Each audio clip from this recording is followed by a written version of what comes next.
With FluenceXL, you can handle disjoint or asymmetrical reporting using our cell retrieval formula or freeform mode, or also in grids, which we will take a look at in this video, either directly in the grid designer with the tuple selector or on the sheet using Excel member sets. The tuple selector offers a way within the grid designer to specify combinations of members on columns or rows so users can choose exactly which members they want to see. So, in this grid, I can choose to display the actuals for 2022 and the forecast for 2023.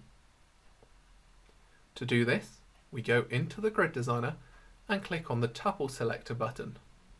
The designer will automatically display the combinations already shown in the grid. Here we have the combination of 2022 actual and forecast and 2023 actual and forecast. You can then delete the ones you don't want to see, so our forecast for 2022 and the actual for 2023. To remove any combination, simply select the lines and click delete.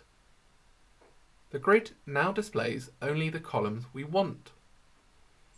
We can insert new lines and then use the drop-down to select the combinations we want to see. For ease, you can duplicate existing members to then change the selections.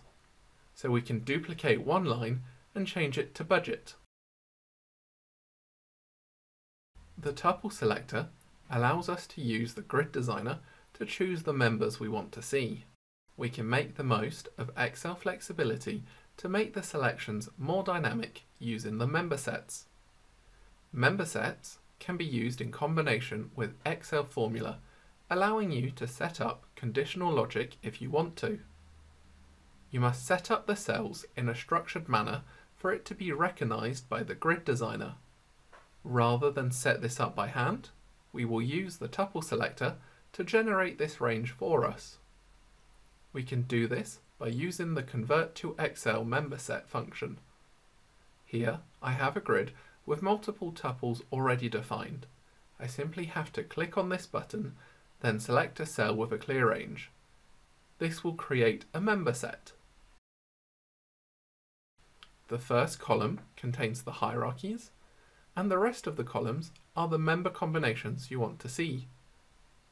The member set can work with either unique names as output by the conversion, or, to be more user-friendly, it can work with captions. We can set the driving cells to contain formula. So here, the cells for the months depend on the original date used.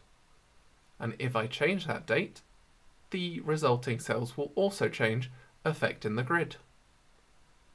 To create an Excel member set by hand, you must use the same structure to define the hierarchies a member to use. The member set range can be on the same sheet as the grid, or, if convenient, it could be elsewhere in the workbook. We will keep it simple and keep it all on the same sheet.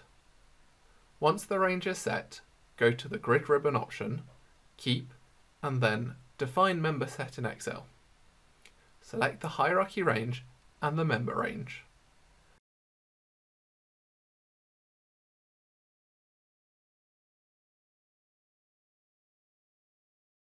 The location of the active cell is very important. If the active cell is on a row member, then the member set will be applied to the rows.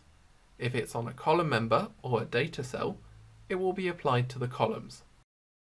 The row or column in the menu applies to the layout of the Excel cells driving the grid. We can see here the option for column and row.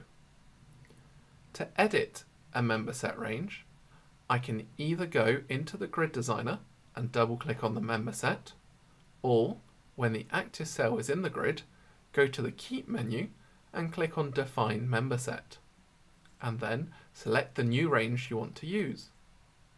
Leaving a cell blank will show the default member of a hierarchy, so here Actual is the default scenario. Any changes to members can be done directly on the sheet without going back into the menu.